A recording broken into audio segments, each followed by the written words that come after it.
Well, I'm not the least bit surprised. I don't know about you. I'm not the least bit surprised of either the media's lack of coverage and attention to obviously the latest bombshell revelations from the Durham appendix, declassified Durham appendix. And it's a big deal, folks. And I'm going to share with you some of the details, obviously, but I'm going to give you the big picture, which is also specific about actually what the biggest bombshell is from that. And I'll share that in a minute. I've got Jonathan Turley. He was on Sean Hannity and had some good insight that I want to play for you as well. But look, the media is not covering this at all, and the reason is simple. I mean, the New York Times, they're taking a different approach. They are. I'll get to the New York Times article in a minute, but the New York Times article is saying that this is. I mean, you can't make this up. It's Russian disinformation. That's right. It's Russian disinformation that Hillary Clinton was involved in this scandal. I mean, it's a crime of the century, folks. It really is. There are criminal implications to this, and everything else. But we're gonna dig into it. But that's the New York Times. That's their coverage. This is Russia. You know, the Democrats have no originality left. It's true what Trump said. Russia, everything's Russia, Russia, Russia. So now this is Russian disinformation as well. But most of the media is ignoring this story completely. And can you blame them? I mean, this is the media that covered it up. This is the media that actually they didn't cover it up. The media was instrumental in perpetuating the Russia hoax, Russiagate. None of this would have been possible. None of that would have been possible a decade ago.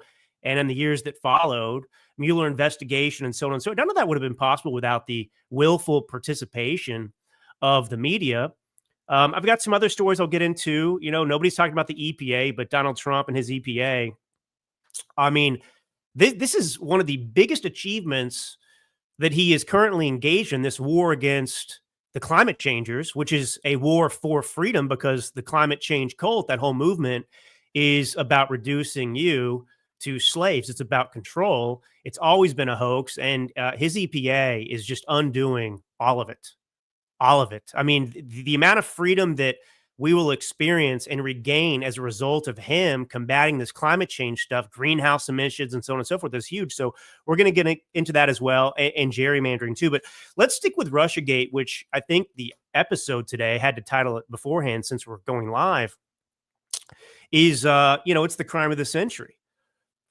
And so here's the biggest bombshell before I get into the specifics of the declassified Durham appendix. Apart from the fact that Durham, what a pathetic loser Durham was. You know, you get these investigations that aren't investigations at all. I mean, the Durham appendix is the most damning, the biggest indictment we've seen yet of what the Democrats and the Obama administration and the media, the intelligence agencies, what they pulled off. And he did not include it and share it with the American public. We're not just now getting it today. But here's the biggest, most damning thing, in my opinion, from this appendix. And it was 28, 29 pages. I sat in bed and I read it last night.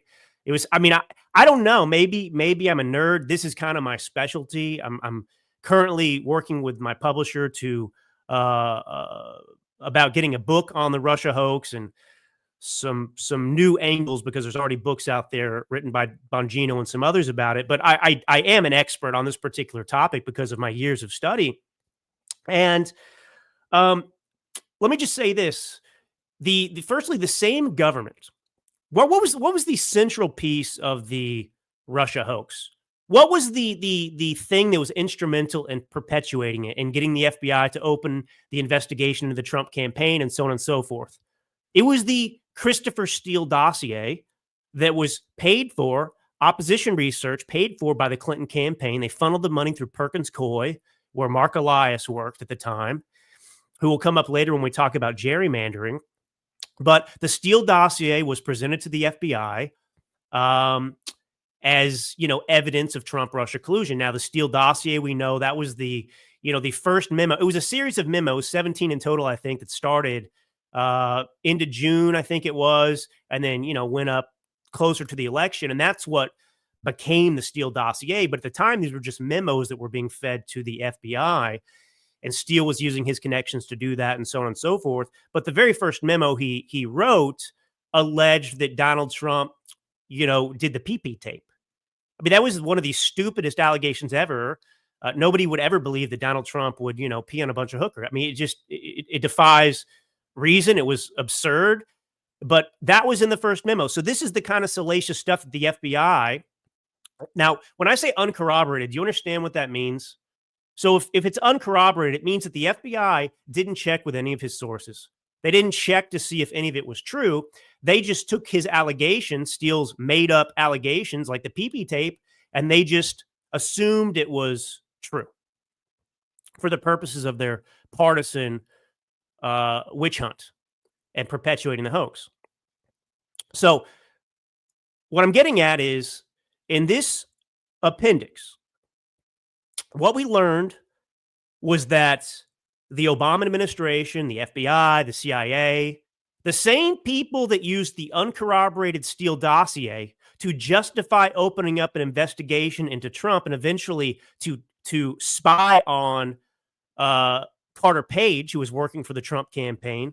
Well, the same intelligence agency, the same administration that used that to open an investigation into Trump, well, they had memos, they had emails in their possession at the same time that this Steele dossier was being presented to them. They had in their possession memos that showed that the Clinton campaign was planning to create and fabricate the Trump-Russia collusion hoax, to create this narrative to distract from her email scandal and boost her chances of winning the election. Now, they had even more information than that, but do you understand where I'm going with this? They had all that in their possession, and they decided against investigating the Clinton campaign. So on the one hand, you've got an intelligence community that has a Steele dossier, which is a bunch of bullshit, and they decide, oh yeah, this is good stuff. He went to the suite that Obama stayed in and peed on hookers, or they peed on him, or whatever they are. Oh, that sounds good. We have got to look into Trump-Russia collusion. We're opening an investigation to Trump because that is so credible. Meanwhile, they had all this stuff, which we now find out, unlike the Steele dossier, is totally credible. And the New York Times is trying to dismiss this because, I mean, I'll get to, let me get to the story, I guess, with the New York Times. In the Durham investigation, right? So you've got emails between people that work at the Soros Foundation, the Open Society, right? Soros, and a policy advisor to Hillary Clinton and her campaign. You've got all these emails that talk about pursuing this Trump-Russia collusion hoax, trying to tie Trump to Russia to do what everyone knows, to distract from the emails and so on and so forth. So you've got all these emails between people. And Durham and his investigators, they went to Hillary Clinton even in their investigation and said, hey, what do you think about this, Hillary? This is untrue. We were not involved in this process whatsoever. I had nothing to do with it. And the New York Times to say, well, Hillary Clinton says that it didn't happen, so this is Russian disinformation. I mean, this is the extent of journalism at the New York Times. Oh, well, all these claims in the Durham appendix, that's Russian disinformation. It's not true because, Durham actually asked these people during his investigation and they just denied it. No, I didn't send that email to the George. No way. I didn't do. Okay. Case closed. Democrats have never lied or covered anything up before. We'll take them at their word. So this is what's so outrageous about this. The links they went to ignore or sign on to, the Clinton plan. And then the link, because you understand that the intelligence community, what they did, they fabricated evidence. They wanted Trump-Russia collusion to be real. So they actually fabricated evidence. They planted stories in the media that were never true. And all this was used. So this is why it was so dangerous to the country.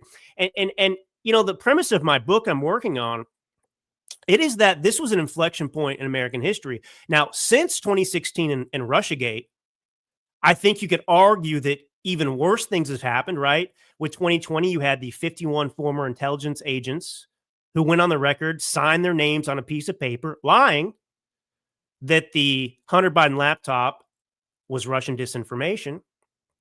You had Facebook and Twitter at the time working with the FBI. The FBI was working with them to censor your free speech, my free speech in an election year.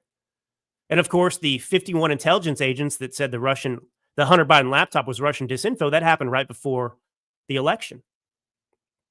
So it was election interference. So the point is 2016 was, Abraham Lincoln in the Civil War talked about, appealing to our better angels, I believe was the phrase. The idea that, we would do the right thing. And the Democrats and Hillary Clinton, all these people, they have ignored. I don't think there are any angels involved, and those people, they're demonic. But, the worst demons have taken over, and that's who they listen to, the voices they listen to. And so 2016, I mean, you look at this. I mean, this is the origins of the deep state, too. I mean, the deep state really, it's not that it didn't exist. Obviously, it did. But 2016, that's when it was really born. It wasn't just some idea. It wasn't a conspiracy theory. The deep state was real. And the deep state was all of these actors within the government, in the media, in this country, all over the place, working to undermine the will of the American people, to achieve an election result right here in America. And that's why it's treason. That's why it's a coup. When you do this in foreign countries, which we do, everyone knows that. Ukraine, we've done it. Elsewhere, we've done it. Nobody looks at that and says that's a wonderful thing. It's condemned. And that's a foreign country meddling in elections, but they're doing the same thing in these elections here. And they meddled in the 2020 election. And, all the voter fraud aside, the mail-in ballots, I've written about this. I've talked about this. Yes, the mail-in ballots were used to, cheat. But forget even the mail-in ballots for a second. Just the idea that they felt emboldened to replay what they did in 2016 and 2020 to prevent Trump from being elected.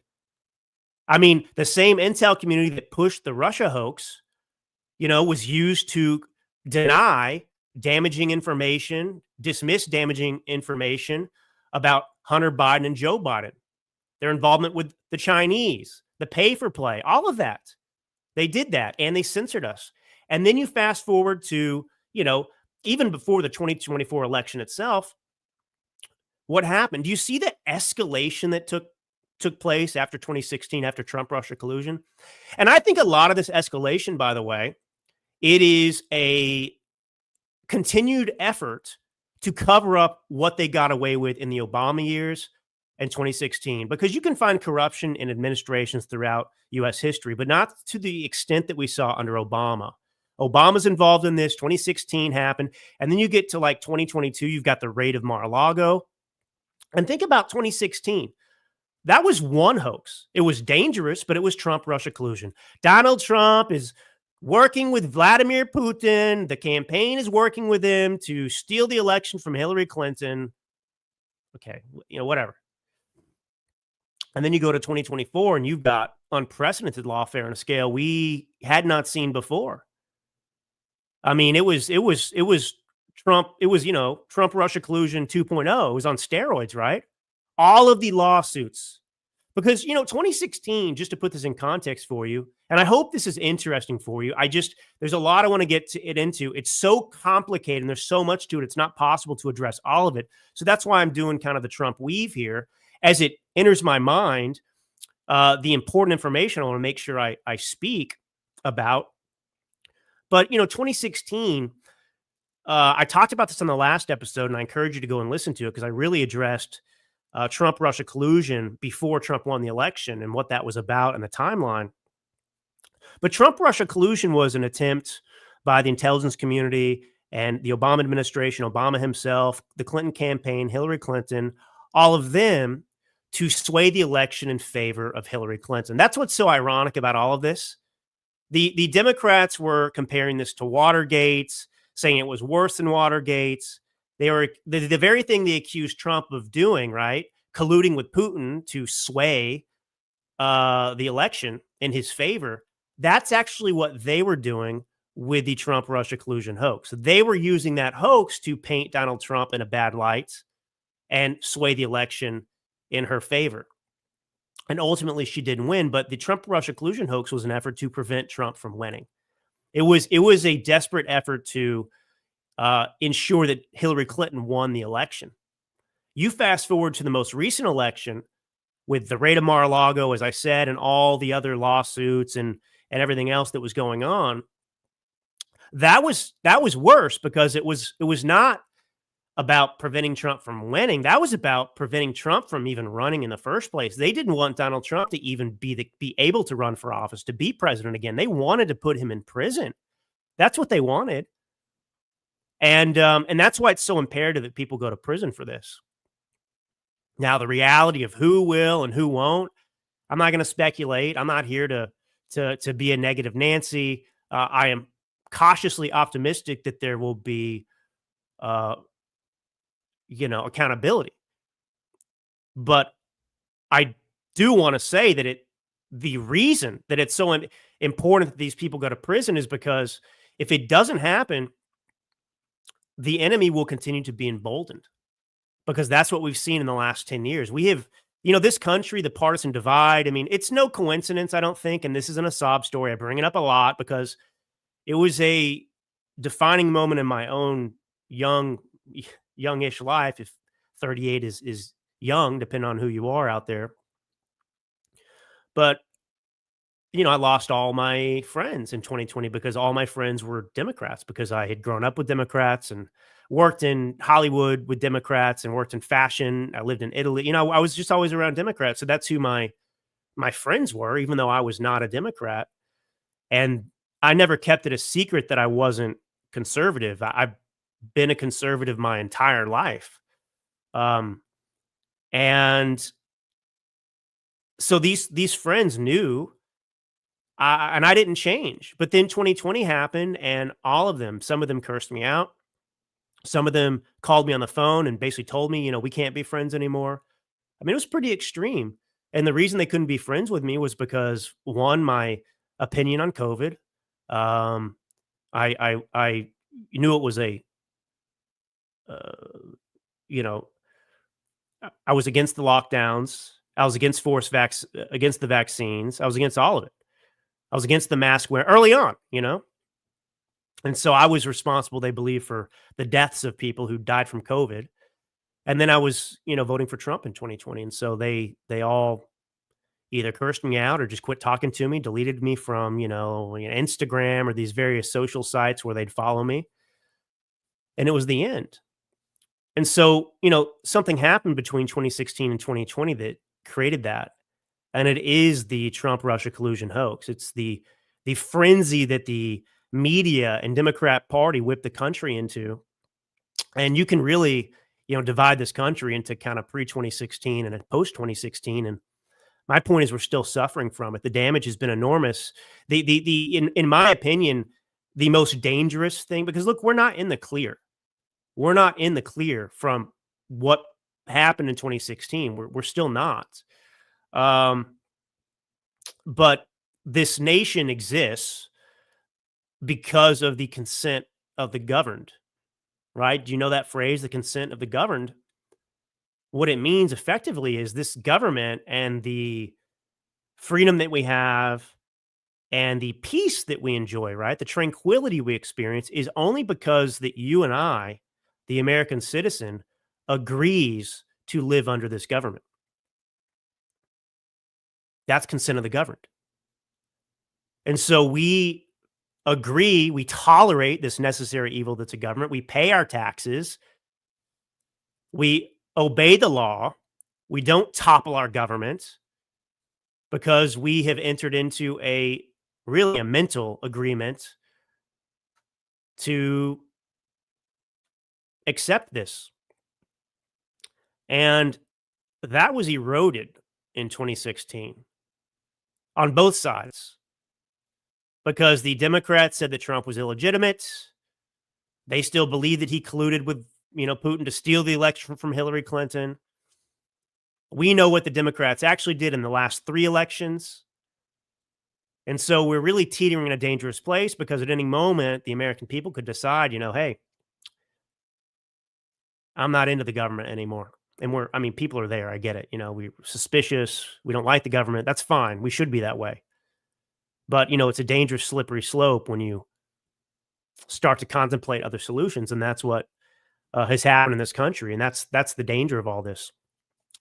But anyway, I want to play this clip of Jonathan Turley first. He's, gives some really good insight into these latest revelations. Then I want to get into a few of them because honestly, they are astonishing. Well, there's a lot of people worried in the city tonight. This is the great reveal that John Ratcliffe was promising, and there's more to come. The important thing about this, Sean, is that it confirms things that we knew, and it gives us things that we did not know. We always knew, not always, but we knew earlier in July 2016, Brennan briefed Obama to say that Hillary Clinton was planning to create a Russian collusion scandal for Trump to distract from her email scandal.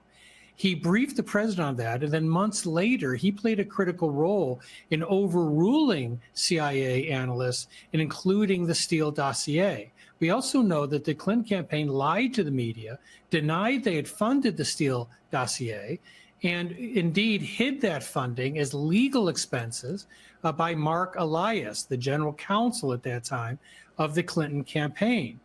And all of this required this all-on-deck effort, the government, the campaign, the media.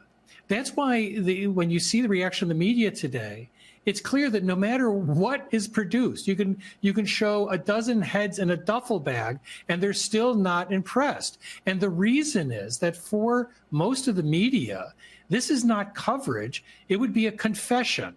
That is, if they actually cover this story, they are confessing their own role in what may be the greatest political hit job in history. I agree with him there. This is the greatest political hit job in history. And in one sense, it was also one of the biggest flops in American history for the reason that Donald Trump destroyed via the Electoral College Hillary Clinton in 2016. So it didn't work. And then they used it, repurposed it to try and get Trump out of office to prevent him from serving his full term with the Mueller investigation. And the Mueller investigation ended saying no evidence of Trump-Russia collusion. So it flopped twice, but it wasn't a flop in the sense of the ongoing damage it's done to this country. But that wasn't on the front of mind of Democrats. They don't ever think about the impacts of their actions. They don't ever think about the effects. They don't care. All they care about is political power. And that's what's amazing about the situation. And one of the things I want to explore in my book on this issue is how we got to this point. Like, we understood a long time ago, you watching, certainly because you're smart, you paid attention. You're not an idiot. I'm not an idiot. We aren't. So we knew that Hillary Clinton was involved, and then we knew all that stuff. And now details have come out in this appendix. We've gotten more details that confirm. They give us more details. They help us put the puzzle together. And kind of, we had a sketch, right? Like if you were a painter, on the canvas, you sketch it out, and then you start to fill it in. Well, we're filling it in with color now, and it's becoming all very, very clear and three-dimensional. But I don't know. I lost my train of thought where I was going there. If you comment, if you think you knew where I was going, I can't remember. Anyway, Turley said something there before I'll eventually remember. But Turley said something there that was really interesting to me. He pointed out the fact that the Clinton campaign went to great lengths to hide their involvement in this, which just tells you that even they understood how wrong it was. Do you remember the campaign finance violation that the Clinton campaign was forced to pay? That's because of what Turley said. They hid their funding of the Steele dossier by accounting for it, as a legal expense. And the irony of this is they tried to get Trump on something for recording in his ledger or having his accountant record in his ledger. Remember about Stormy Daniels? He put a legal expense. He didn't put hush money, and they tried to put him in prison for that. Anyway, so this is what the Clintons did. And Mark Elias, that fat Jabba the Hutt doppelganger, needs to go to prison for life. That little fat turd He's so smug. He's still out there on the TV. This guy's made millions off of the Democrat Party. Do not underestimate or forget Mark Elias's role in this, because he is at the center of everything. The hiring of Fusion GPS, which hired Christopher Steele. Fusion GPS is the company that conducts opposition research. They're the people that created this dossier. Mark Elias was there for that. Mark Elias and Perkins Coie were involved in the hiring of CrowdStrike to conclude that Russia hacked the DNC. Do you realize that one of the other things in this appendix that we found out is that the FBI wasn't able at the time and didn't know, and they may still not know, to be honest, but they were not able and were not comfortable confirming that it was the Russians definitively who hacked the DNC. They weren't certain. They couldn't be certain. And so they weren't going to sign on to that. So CrowdStrike's involvement was they're not the federal government. So if you have CrowdStrike, a private company who, by the way, had attachments to the FBI, to their crime division, well, CrowdStrike could simply say, well, we can't prove it either, but we are pretty sure that it's Russian hackers. And so they could use that immediately to push the Trump-Russia collusion narrative. So I want to tell you about some of these memos, and I want to give you the dates, and I'll tell you why they're important. So a March 2016 memo. Now, I don't want to get too in the weeds with this.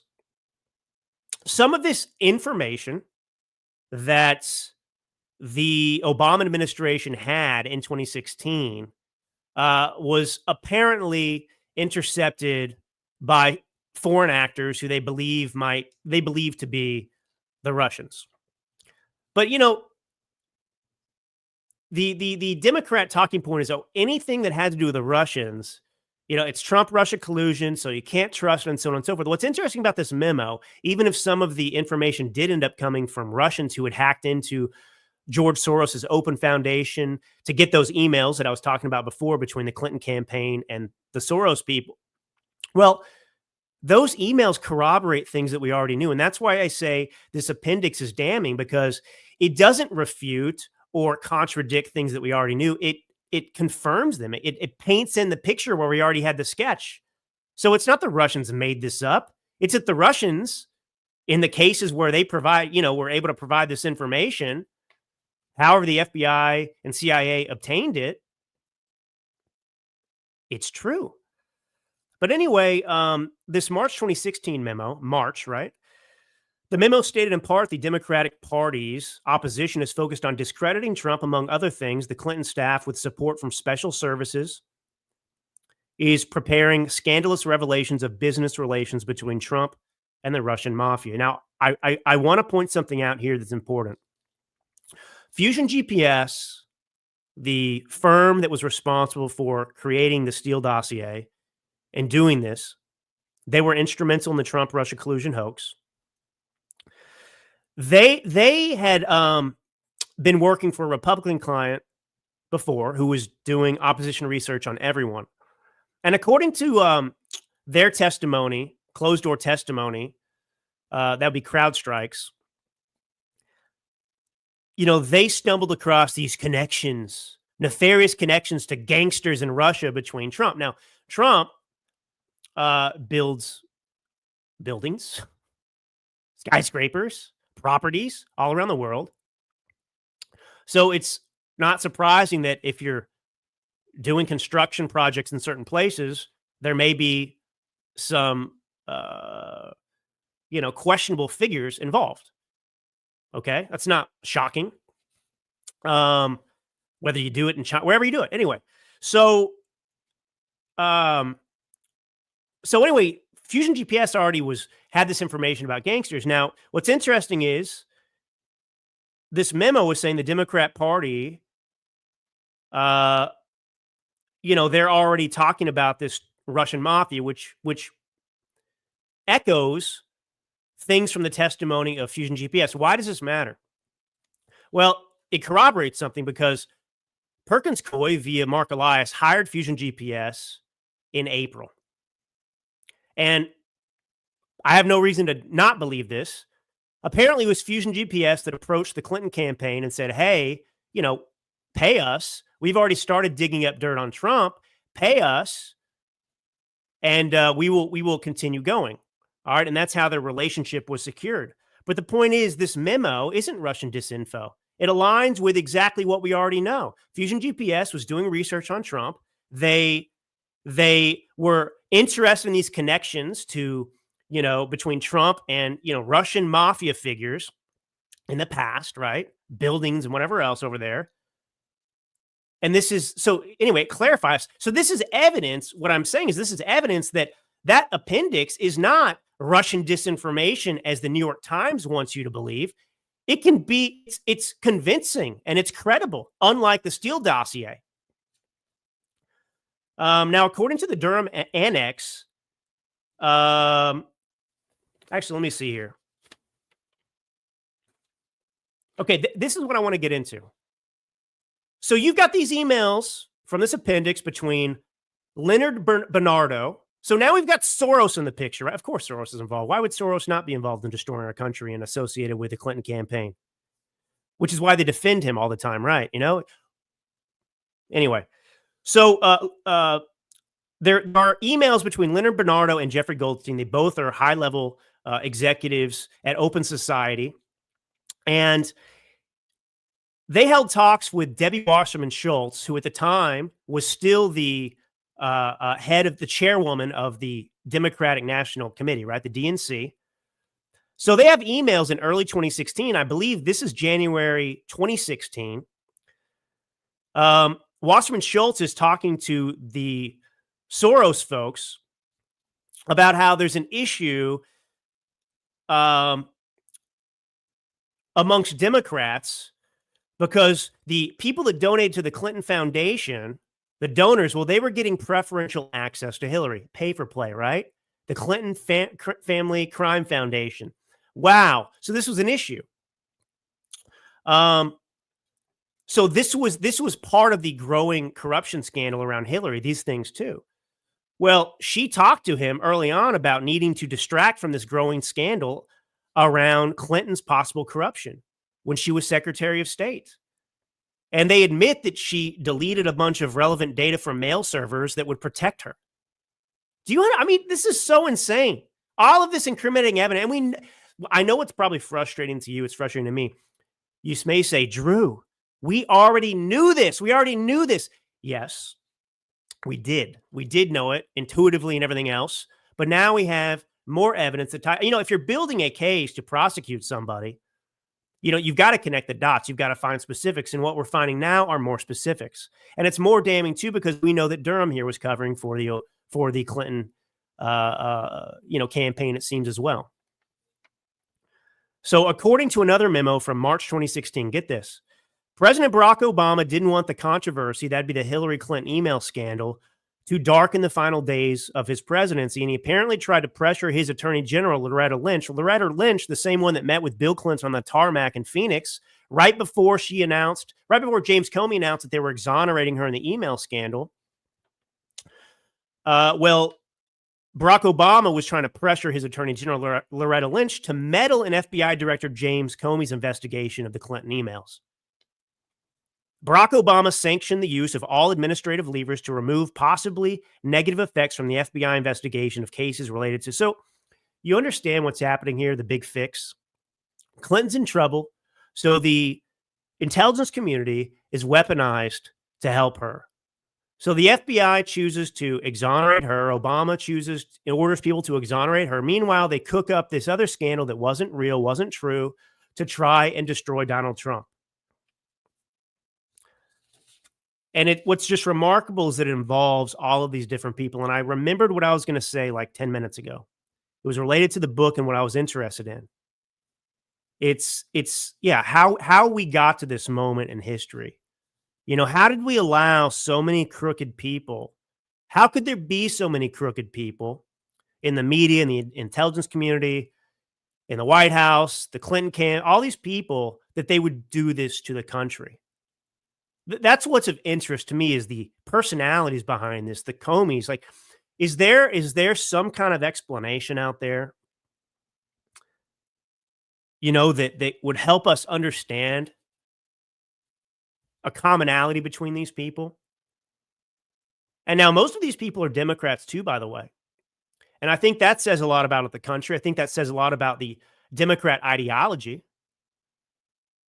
I think it's damning of Democrats, because only they would push the country to this place. Only they would engage in something of this scale. And the coordination here is what's just astonishing to me. But anyway, you've got the New York Times, which is trying to dismiss this. I'll pull up. I mean, look at this. No surprise, right? Here's the New York Times. Clinton plan emails were likely made by Russian spies, declassified report shows. Now, this declassified report, I just got to pull this up again. Clinton plan emails were likely made by Russian spies. These people just can't stop with it. They used to call you a racist to shut you up. Now they just say the word Russia. Oh, shut up. Russia, you're lying. So let me read a few pull quotes from this New York Times piece on their Russia coverage. The Trump-era special counsel who scoured the Russia investigation for wrongdoing gathered evidence that undermines a theory pushed by some Republicans that Hillary Clinton's campaign conspired to frame down. This report doesn't undermine our theory that Hillary Clinton, campaign conspired to do this. I mean, even if you didn't have this appendix, you would know that happened. And this certainly doesn't undermine it. Did anything I just tell you undermine that narrative? Hey, New York Times, why did Hillary Clinton disguise her payments for the Steele dossier? What was that about, huh? What was the Steele dossier? We know that she wrote. So, now the Russian, they're clowns. I mean, I don't know. I don't know how you live as a Democrat. I don't even know. I mean, I don't know. Your brain is completely broken. Like I can't imagine it. Like, come join the world of the living, of reality. What is wrong with these people? Anyway, the information 29-page annex to the special counsel's 2023 report reveals that a foundational document for that theory was most likely stitched together by Russian spies. It's not, honestly, it's a waste of our time to even read the New York Times stuff. Except for what I was going to tell you. Here's a couple. This is what I want to point out. Listen to this. This is from the New York Times. Mr. Durham's report also mentioned that Mrs. Clinton and others in the campaign dismissed the allegation as ridiculous, positing that it was Russian disinformation. Oh, what do you know? They asked Hillary Clinton if she was involved, and she said it was Russian disinformation. Well, that just shows that this undermines the whole investigation. Hillary Clinton said she wasn't involved. Of course, she says she didn't do it. The annex shows that the person who supposedly sent the July 27th email, Leonard Bernardo of the Open Society Foundation's network, told Mr. Durham in 2021 that he had never seen the message and did not write it. Oh, well, that's that. The Soros guy said he didn't write it. Clinton said she wasn't involved. We got all this evidence that says the opposite, but they said it didn't happen, so we're just gonna move on. Outrageous. But anyway, look, I'm gonna keep covering this. We've spent 40 minutes almost on this. It's interesting. It's more than interesting. It's necessary to talk about, and I will continue to do so in subsequent episodes. We can't let this disappear. We've got to, stay on this. And the administration's doing a great job, honestly, of the way they're handling this and putting out this information little by little. It's a lot to digest. So I actually appreciate it because it helps everyone in the aggregate gain a greater understanding. Every American needs to understand what happened in 2016. That's the motivation for me for spending what time I don't even have to write a book on it. Because it's historic. It's historic, and we tend to think, you and I, naturally, we think in like 100-year intervals or whatever, we typically even think in the present, this moment. But I don't know. maybe it's the artist side of me in the past, doing that for so long as an actor and whatever else I used to do, and the imagination. But and I love to read. And I think about the history books we read now, the stuff from whatever age you're interested in, whether it's ancient Rome. A lot of people love Rome, obviously, and so on and so forth. We eat it up. And even the Bible, preserving history. I think it's important that we preserve history. The story is so important. The truth is so important. It defines who we are as a nation. And if people don't know, if they don't understand, that's an opening for these lunatics on the left and just demonic forces in general that we know are out there to rip this country apart. So we've got to remember it. Let me see this real quick. Yeah, anyway, it doesn't matter. That's what I was talking about earlier. Okay, so let's talk about a couple of the things here, these stories I wanted to get into. Should we do gerrymandering first? Let's do gerrymandering. Gerrymandering, everybody does it. The takeaway from the gerrymandering story, you know what I'm talking about? Texas is going to engage in some gerrymandering. It's redrawing your district maps that apportion, your House of Reps, your House of Representatives. So you redraw the districts. So they include certain parts, so you can basically affect how many Republicans are going to represent you in the House of Representatives versus Democrats and vice versa. It's not unlawful. You can not like it, and I used to say, in the past, what I'd be tempted to say to you right now about gerrymandering? I'd be tempted to sit here holier than thou on my, throne, and I'd say, gerrymandering, it's just wrong. I don't like it when anybody does it. I don't like it when Democrats do it, and I don't like it when Republicans do it. To hell with that. I love gerrymandering. I love everything at our disposal that leads us to victory. I don't despise gerrymandering because Democrats, and I'm going to get into it in a minute, have taken like 15 seats from us in the aggregate over the last, X amount of years when these maps have been redrawn, and they use it to win. The Democrats, I will remind you, and I cannot believe, this is one of those shocking things to me. I cannot believe, and I didn't realize this. Nobody had ever mentioned this to me. I've never heard anybody talk about it until like a year or two ago. But the fact that we count illegal immigrants in the census, why is that problematic? Because when you have a census and you go about changing how many representatives you have in the House, it's based on population. So you have illegals who can't vote are being counted in the census. So if you're a California or a New York and you've got illegal immigrants who shouldn't be here in the first place, you're using them to give you additional political power because they count for your population, which means you get a boost when the census comes along, which means you get more representatives in the House. Do you see how this is unfair? So these people that do this in the Democrat Party want me to boo-hoo about gerrymandering and condemn what's happening in Texas. No thanks. No thanks. My objective is clear. I hope your objective is clear.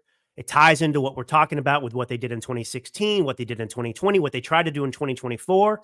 These people hate you and me. They hate the country. They will do anything. They don't believe in the law. They don't follow the law.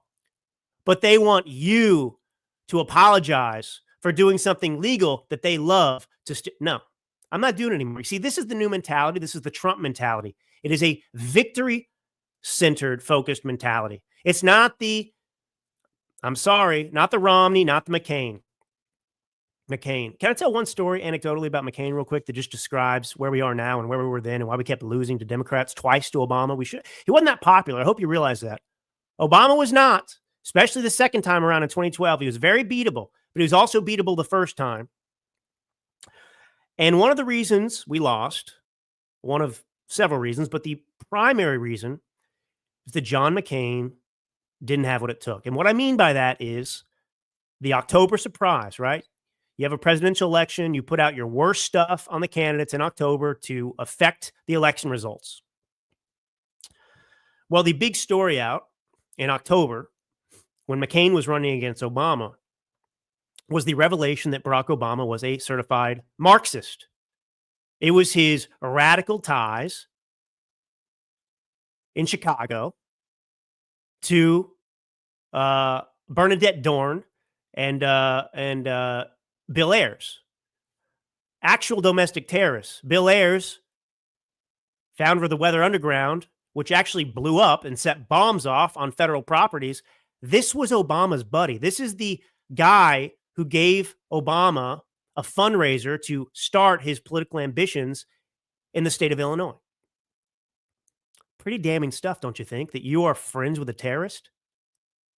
And then you have the stuff about the church that Obama goes to where they say, gee, damn America. All of this stuff. This guy couldn't win in America, even if he is black, half white. And the ties to Islam.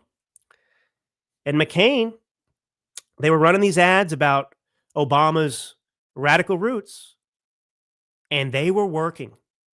McCain was surging, Obama was plummeting. We're getting close to the election. And then the left comes out in a bunch of targeted articles, and they attack John McCain's honor.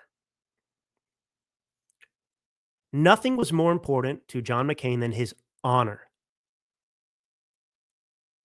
And so because he didn't like his honor being attacked, they said, he's going too low. He's going into the gutter with these accusations about. So he backed off. And in a town hall meeting, I think in October, as November approached, somebody asked him about Barack Obama being a Muslim, and he chastised his own support, saying, I am not going to put up with this kind of talk. Like, I'm not going there. This is ridiculous. We're going to, Barack Obama is a good and decent guy. Barack Obama was not a good and decent guy. He's a monster. But McCain didn't have what it took. You see what you see what I'm talking about? Trump's out there, you're bleeding from this, you're bleeding from that. You suck. I hate you, pal. You suck. He doesn't pull any punches. That's who I am. That's who we have to be. Anyway, this is from 2022. Speaking of the crying Democrats, actually, let me play Gavin Newsom here, who's full of crap because I live in California. California can't really gerrymander much more. They have already gerrymandered this state so much that Republicans basically have no influence here. But here's Gavin Newsom, the most despicable politician that exists today. How far are you willing to go to stop Trump from stealing the midterms? What's so interesting about how blue that is, that was done by an independent redistricting commission. That's the difference. We tried to play by a higher value system. It's about formal authority. It's also about moral authority. We tried to do both and. Yeah. I've long supported independent redistricting. I can't stand these gerrymander districts. I can't stand the fact that we're trying to find, it's, everything about gerrymandering needs to be addressed nationally. Yep. And I now realize that as a promoter to do it at the state level, I thought other states would follow suit because it was the right thing to do. They didn't. No. And so we've unilaterally disarmed. Democrats can't just sit there and act holier than thou and watch this democracy completely be degraded. Watch the rule of law degraded. I'm just going to stop because I honestly can't stomach any more of that guy. Mr. Hair Gel. Notice what these Democrats always do. They gaslight, obviously, but they don't play by these rules, but they want to hold you to them. So he's sitting there after destroying California, after participating in gerrymandering, the independent council committee he's talking about that does the gerrymandering in California isn't independent. It's independent like some of these, Democrats are in Congress or wherever who are voting Democrat every time. It's bullcrap. It's just a word game, semantics. But he talks about having a higher value system. This guy just watched the Pacific Palisades, a very wealthy community near Malibu, near Santa Monica, by the beach, get burned, and he was responsible for that. And now they are not allowing people to rebuild their homes, and they are moving to turn that into low-income housing. This is the high-value guy, Mr. High Value, the highest homeless population in America, right here in California. So anyway, now let me play a clip of what's his name from Fox News, Steve. I forgot his name for a minute. Steve Hilton, who actually met at a fundraiser out here not that long ago. But anyway, Steve Hilton, good guy. He's running for governor in California. Listen to him. It is absolutely outrageous that Gavin Newsom is trying to do this in California. Even today, the electoral districts in California are totally gerrymandered in Democrats' favor. We voted in California in 2008 for independent redistricting. The Democrats hijacked that. So now, for 40% of the vote in California, Republicans only have 17% of the House seats. Gavin Newsom wants to make it even worse so that Republicans have just 7% of the House seats for 40% of the vote. It's unconstitutional because the California Constitution says you can only change the districts once every 10 years. It's illegal because we have this independent so-called districting process. And so anyway, my point is Democrats don't live by any rules. So they're willing to change the rules now. So they're, and what the Democrats are doing is look, Democrats are in serious trouble nationally. Don't believe the stuff out there that's, Trump's losing popularity. The Democrats are a dying political party right now. No matter how you look at it, no matter what Trump does, they are a dying political entity. And so they're just looking for an excuse, right, to try and save themselves. So Texas is engaged in something that is done by every state when the opportunity arises, but Democrats in particular are notorious for it. And they're dying. And the Republicans are saying, okay, well, we've got to, and we need the Republicans to do this because, we can't, as bad as Republicans are in many cases, they're not as bad as the Democrats. I mean, we can survive at least right now and things are getting better, but the Democrats in there, you're dead. This country's gone. There's no chance.